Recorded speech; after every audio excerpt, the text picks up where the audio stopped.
काली माँ कहती हैं कि हमने तुम्हें तुम्हारे गलतियों के लिए कब का माफ़ कर दिया है। तुम्हारे भीतर यह जो भावनाएं पनप रही है वह बिल्कुल भी ठीक नहीं है। इन भावनाओं से तुम्हें क्या परेशानी हो सकती है इसके बारे में तुमने सोचा ही नहीं है। तुम अभी शर्मिंदगी की भावना से ग्रसित हो। यह भावना बहुत ही हानिकारक है। पहले तुम अपराध बोध की भावना से जूझ रहे थे। अपराध बोध की भावना तुम्हारे भीतर ढेरों बदलाव लाए हैं। अक्सर यह भावना तुम्हें मेरे करीब ही ले आती है, मगर शर्मिंदगी बहुत ही बुरी भावना है। इससे बचो। शर्मिंदगी का मूल अर्थ यह है कि तुम खुद को ही कोसते रहते हो, मगर तुम्हारे भीतर जब अपराध बोध होता है तब तुम केवल उस अपराध के लिए ही लज्जित होते हो, मगर शर्मिंदगी की भावना तुम्हें हर वक्त लज्जित करती रहती है। तुम्हारे भीतर ऐसे विकार उत्पन्न होते हैं कि तुम किसी चीज़ के लायक ही नहीं हो, और यह भावना बहुत ही खराब है। यह भावना तुम्हारे जीवन में उथल पुथल ला सकती है।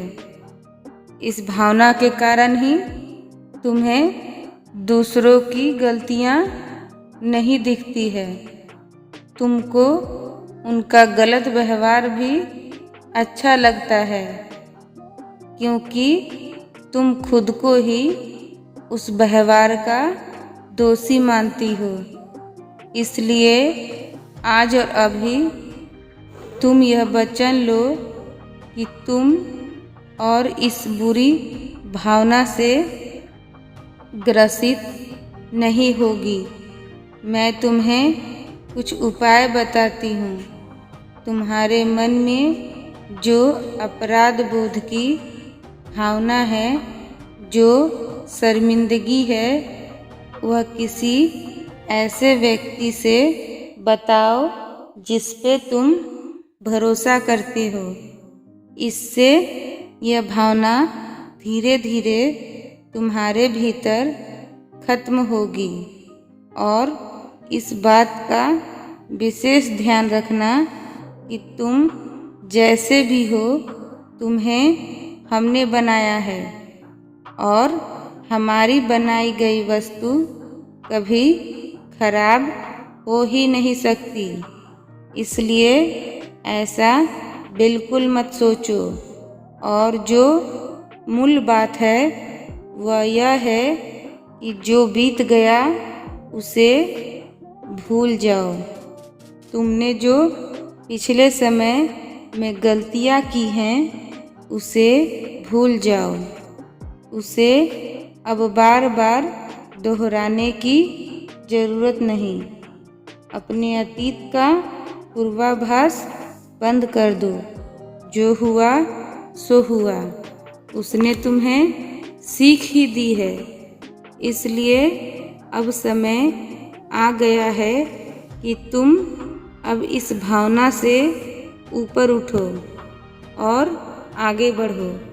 हम तुम्हारे साथ हैं। एक उज्जवल भविष्य तुम्हारा बाहें फैलाए इंतज़ार कर रही है। तुम अब अपने भविष्य के बारे में सोचो।